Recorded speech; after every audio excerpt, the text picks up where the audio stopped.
Hey there, everybody. Welcome back. This is Kenny with another edition of the Yak with Mac. We are so glad that you were able to join us. This is another very special edition, and I have got another wonderful guest who is going to drop some knowledge and really inspire you out there when it comes to leadership.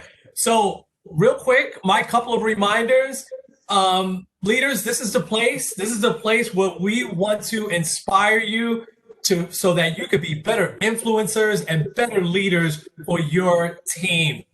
15 minutes a day. I know this guy does it. 15 minutes a day. That's all I'm asking for right now. 15 minutes a day. If you take longer, great. But something that's going to help you develop as a great leader. An article, a podcast, Percipio. We've got great internal resources for you, but there's also great external resources such as the Harvard Business Review. I know he's going to smile when I say that. Forbes, there's so many great articles that I come across every single week. And so leaders, 15 minutes a day. Leader Ready is up. It's in full effect. Doesn't matter what channel you're in now. You've got Leader Ready. If you are in the prepaid channel, if you're in the dealer channel, if you're in the core channel, Leader Ready. And the lead program that we talked about a few weeks back with Patrick. Make sure that you are seeking out some knowledge on that. Go to your leader first. And if that's a program that's a good fit for you, it has great stuff in it that will help you also continue to develop. Okay. I've been wanting to talk to this man now in his new position for a while. We separated a while ago. I've known him for quite some time.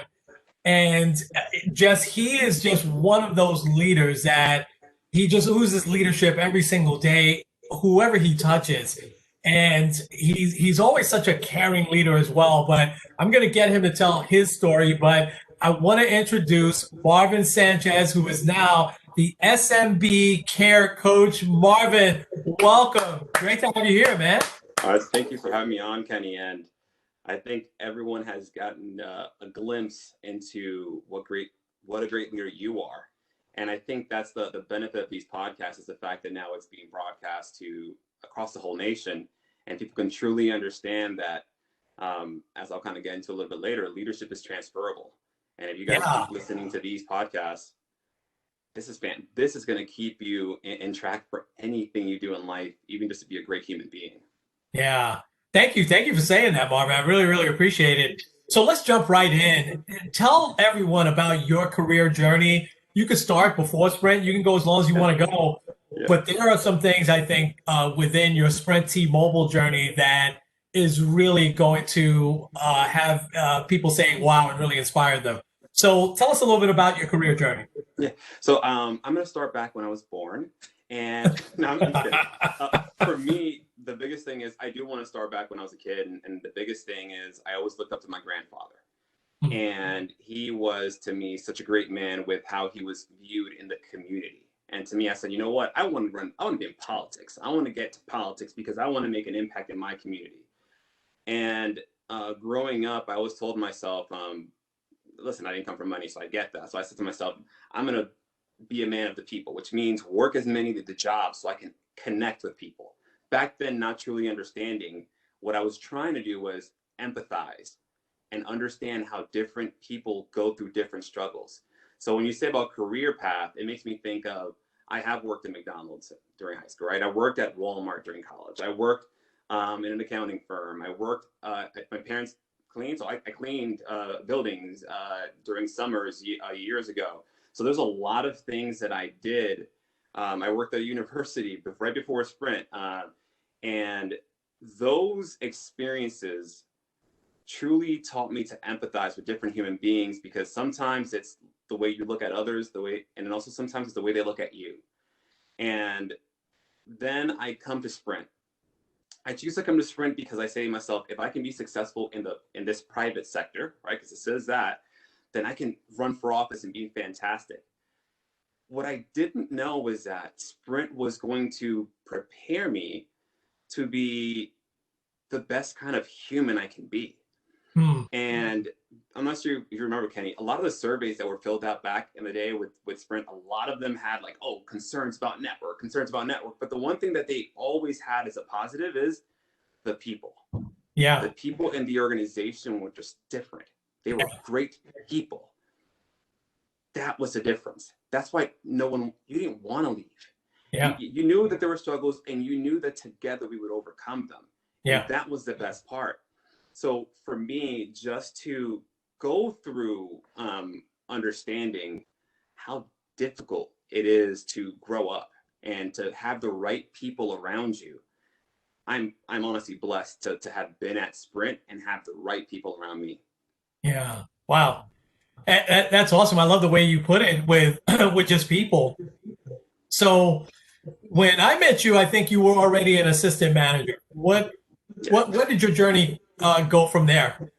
So being an assistant manager, I had one big perk, which was my manager could not go to the manager meetings, which was fantastic. There was a little bit of an issue. Yeah. So I went to these manager meetings, and that's where I met you. And you're presenting on change management. I'll never forget. You have the slide up about the curve, the colors, you're explaining it. And those experiences truly helped me and helped me grow. At the same time, I'd be remiss if I didn't point out, big part of my development from an assistant manager as a then newly promoted store manager, and I keep saying it's the people, there's something that happens when you build trust with someone. Yeah. And it's not just about building trust with your staff, it's also about building trust with your peers, your partners. It all ties in together. So I do want to point out one person, Kenny, if you're okay with. Absolutely. There's one person who recently, so by the way, it's going to start a little sad, but it's going to get better as I tell it. There's someone, unfortunately, may he rest in peace, one of my former peers, Bruce Page. He's a store manager for a long time in New York, New Jersey.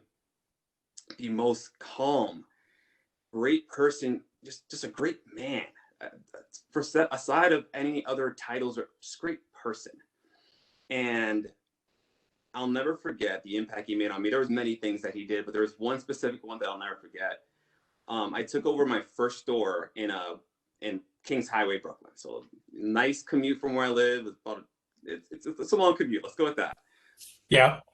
I was letting him know, hey, I have a struggle with something, but I wasn't really asking him to come to my store. I was asking for help. Like, hey, do you have any advice? And he said, you know what? Don't worry about it. I'll go with you to your store. I wasn't sure if he understood that was an hour commute from his store. That was already a commute for him to get to, but he did. He took the train with me. We went to my store, and he just helped me that day. And where I want to leave that story at is when you build trust with your peers, with your staff, everyone can teach you something, but at the same time, there are just some special human beings that are around, and you really want to make sure you connect with them. And he was just a special human being, a fantastic person. He really did make an impact on my life and in my path to leadership. And it was one of those things that I learned, that leadership, once again, is truly transferable to any part of life. As long as you build trust, but to build trust, once again, you have to give it. And then you can get it. And once again, he was never my manager, but as a person, as a peer, as a guy, when I was an assistant manager, just giving advice, truly fantastic person. Yeah, I had the honor of knowing him for a long time. Bruce tragically passed away suddenly this past week, and that transcends that. That makes a lot of other things seem very unimportant, except the connection that you had with him. For that moment will live with you forever. For you now to all these years later, think about that and the impact that he had just by saying, yeah, you know what, it's enough for me to give you advice over the phone. I'm going to ride the train with you from the Bronx all the way to Brooklyn, and I'm going to make my way back, but I'm going to spend a full day with you to make sure that you're getting it. And you also know that you could call me at any time. One of the things about Bruce, he was very well rounded. He worked in operations a couple of times. So he knew anything back and forth, but he also was a leader of people. And that's what translated well for him to also be a store manager and a very successful one. I so appreciate you sharing that. Let's stay on those transferable skills though, Yeah. and trust. So you go from store manager and you're running one of the busiest stores in New York. You're running a store. You finally got your dream store, I think, because Yes. you bounced around to a few in a good Correct. way. Hmm. And you were kind of the fixer. You would go and you'd fix a store, and 6 months later you're somewhere else, and then you landed on Pelham Parkway in the Bronx, and this store becomes an A100 store under your watch, and it stays there. And so this is where when I moved into my new position, I needed a leadership trainer, and I specifically wasn't looking for anyone with training background. I wanted someone with leadership background. So thank God you applied. So you get the gig and you move over to be a leadership trainer from running this very busy A100 store. Talk about the trust factor there, because you went into a whole new world, and it's not going to be the last time you did that. We'll get to that in a bit. And now you've got to take these skills that you had really worked hard to develop over the years as a retail store manager. And now, how do I impact this whole now Northeast area? Talk to us a little bit about that. Once again, there's so many topics. If you look up leadership, there's so many topics that come up. And I do laugh when you say Harvard Business Review, just because you would send them over. I subscribe. I still get the magazines every month or so, or 2 months. And the reality is, there's so many things that are transferable, but it's all what our perspective is on that, whether that affects if it's going to be successful or not.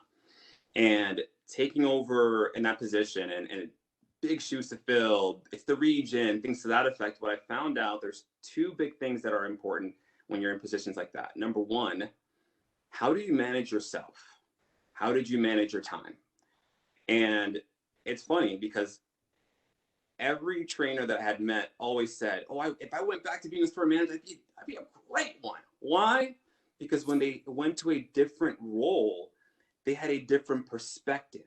They got that outside looking in. The example I always give is anyone who's walking by a chess table, who, I play chess, you're looking at people playing, you're like, oh, why did they do that other move, right? Because you're outside looking in and you can truly assess things, assess yourself. And so managing myself was the first thing on, okay, how do I get my week planned? How do I get to every point I need to? Who's priority, who's not? Those are the things that I wanted to assess, but also, how do I keep developing myself so that I can give more back? How can I become a river of knowledge that gets to the next person? And the best way to do that is to continually grow yourself. So the second thing for me was to never stop challenging myself, to continuously move the goalpost and not have a goalpost where my competition is that person, right? To me, throughout time, I always thought competition was, it's healthy, it's good. But sometimes it's better to have competition against yourself and keep pushing yourself. So if you're number one in the country, that's great. Where was that? There's still a gap, and there's a gap. Maybe others don't see it, but you saw it. What's the gap? How do you close it? If you're someone who's like, oh, I'm struggling at the bottom of the country, there's a gap. How do you close your own gap, your own struggles to get yourself to that next level? Because that's the difference. You can get advice from everyone in the world, but you have to put it into action. And those are the two things I took away. How do I manage myself, and how do I keep challenging myself to be better for others? Yeah. Yeah, and that's awesome, awesome advice. And I saw that play out because you were one who every single day you had something going. We would speak very early in the morning usually, and you would always say, "Hey, how about if I tried this today?" Or how can I? I've been thinking about this director. I've been thinking about this DM. They're really struggling in this. This is where I'm going today. And so when you're in that position and you can impact people, and here's I'm gonna these are my words, not yours, but I think this is where you were going. Um, is that when you do that, you get better yourself. When you're helping develop others, you're also developing yourself. And that's what I saw in you every single day. That's outstanding. But the story doesn't end there. You're doing great in the leadership trainer role. And you knock on my door one day and you say, boss, there's going to be a training supervisor position open down in Texas. I might go for it. And I'm like, why? You're doing fantastic. So there's a great lesson there. And I was like, well, Marvin, you're a New Yorker, man, through and through. Are you going to move down to Texas? You're like, Yeah, if I got the gig, I'm perfectly willing and ready to do that, Hmm. which I thought was courageous, and it was a total different position. Talk to us a little bit about that time in your career where you got the position and you upped and left. It was it was definitely a challenge, right? When you feel like you're making a big change in your life, and making the move down to Texas, one was a little bit scary, to be transparent, right? Yeah. The scary part about this is the fact that I had been to Texas before, right? Once, only to Austin, only for a work thing. I didn't leave the hotel, so I don't know Texas at all. I know of it, what I see. So I've never been to Dallas, where I'm based out of, and I'm saying, okay, I don't know much about it. Let me do a lot of research, but research and living it are two different things. And the one thing that many people I reached out to, and just great leaders, and including yourself, is sometimes you got to take a leap of faith. Hmm. Just put it in someone else's hands and trust that it's going to go well. And why the biggest one of the biggest reasons why I wanted to do that back then, especially, was you get so much from having different environments and challenging yourself to be in a different place. And I'll tie it a little bit to the retail side. Running a or running a lower volume store and running a high volume location are two different experiences. You Hmm. kind of have to manage them very differently, but you don't know it until you live it. Hmm. And I said, I need to live somewhere else. I for the position, the LT position, the leadership trainer, I moved to Connecticut just to be in the middle of the region. So that was a different experience in New York. That was much slower than I thought it was. It was much more relaxed. And then to come to Texas, and completely different environment, people, everything. And the biggest thing I took away really was never stop trusting that there is something else. And the grass may not be greener, but at the same time, you are a part of watering the grass to make it greener. You can make it better. Yeah. Wow. I love that. Love that. You did something really key also before you actually got the position. You out of the blue called the directors you potentially were going to be supporting, Yep. and you called the regional vice president who you potentially were going to be reporting to. They picked up their phones and they're like, "Who's this?" Yeah. But the relationship that you had built, and I'm sure for them that was like, "Wow, okay, I really like that." He took a leap of faith and just called me. I don't know who Marvin Sanchez is. Tell us a little bit how that also fit in and that contributed to your success once you got there. Ultimately, one of the biggest things that, whether in my current position or back then, connecting with people means understanding. And I know that the word empathy gets thrown around so much, Yeah. but it truly means, did you connect with the other person? Do you understand the person, right? In the seven habits, seek first to understand. Are you listening to the other person? Are you hearing what they are saying? And for me, by the way, guys, I'm a talker. So just anyone knows, I can talk. Um, that was a big lesson that regardless of who the person was, it's okay to pick up the phone and call someone. When I was a store manager, I called a few people, which I felt really good to meet the person who helped me when I was a store manager here in Texas. If somebody's doing great across the country, call them. The worst they're gonna do is say, no, I can't share, or no, I don't want to talk. But there are always people who will want to share what they did. And for me, the biggest thing was in coming here, building those partnerships ahead of time, just having that conversation ahead of time goes a long way to letting people know, hey, I'm a proactive individual. I believe in getting to know you. You are my partner, so you are also my priority.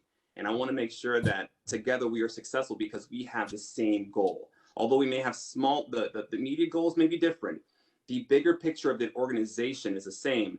And we want to make sure that we're both successful. Wow. Great, great, great advice. Wow. Um, so we get to merger time and the training supervisor position is eliminated. Yeah. And you moved halfway across the country for this position. I know you liked it there, but I'm sure it popped in your head, hey, I can go back and I can see my mom, my dad Yep. again. And but you stay down there and you're tenacious about, hey, I want to still be a part of this. and you land in a very, very interesting role. And it's SMB care coach. You've got a pretty big team, Yep. and now you're back in sales. And so, talk a little bit about those transferable skills and all of the things that you've learned over the years. How's that now contributed to the success that you're now having? And it's totally different. It's a leadership role, but it's totally different from anything you've done before.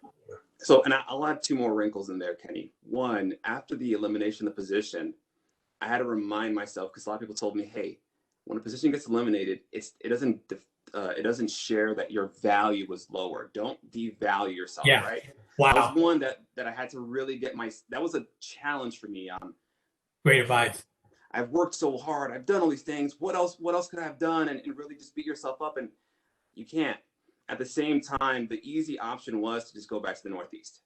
Why? Because at the same time, which may he rest in peace. I know I spoke about my grandfather at the start. Yes. He passed this right the same week before anything else. The day after I came back from his funeral was my interview for this position. So it happened all in a whirlwind at the same time, and then to come to this role, to be blessed to be hired into this position, was definitely a different experience.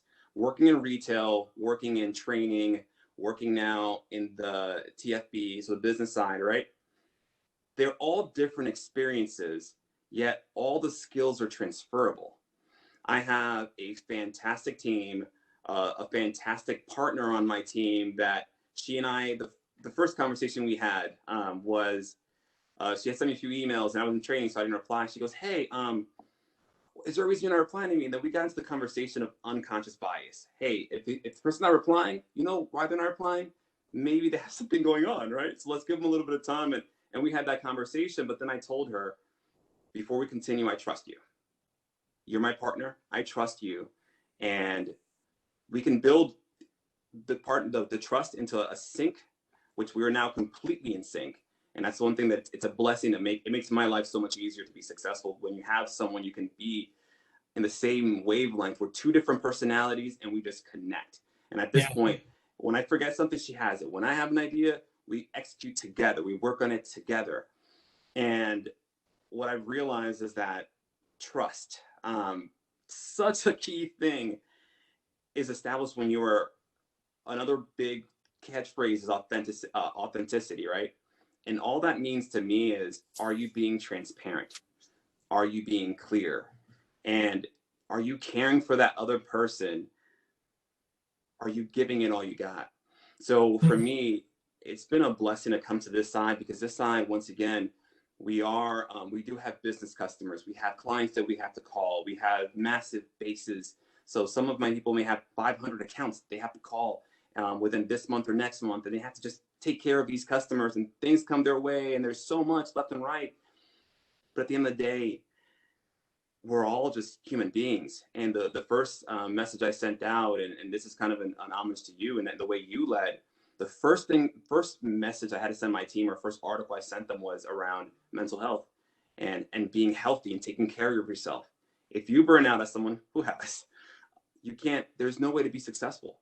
You really have to manage your time effectively. Don't just manage your time because people say manage it. Manage it so that you can take care of yourself, so that your health is good, so your family and friends see you smile, and also talk positively about your job, because you love it so much, because you take care of yourself. We control that. We own that. And that goes back to my earlier topic. How do you manage yourself, right? So if you're managing yourself, you don't burn out because you've taken care of that.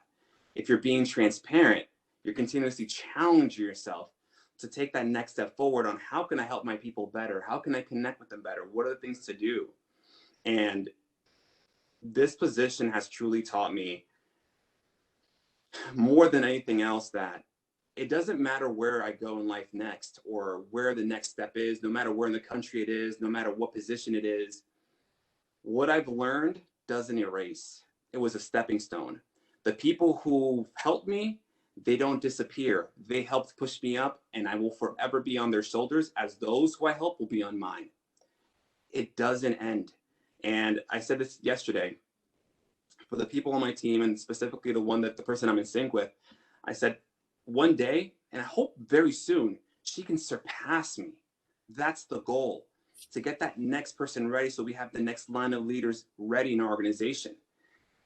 What does your bench look like is not about just the next person I want to promote, but what does their development look like? Are they taking 15 minutes a day? When you're hiring someone, I had a conversation with my new hire who hasn't even started yet and said, hey, here's what the position is like. Just be aware.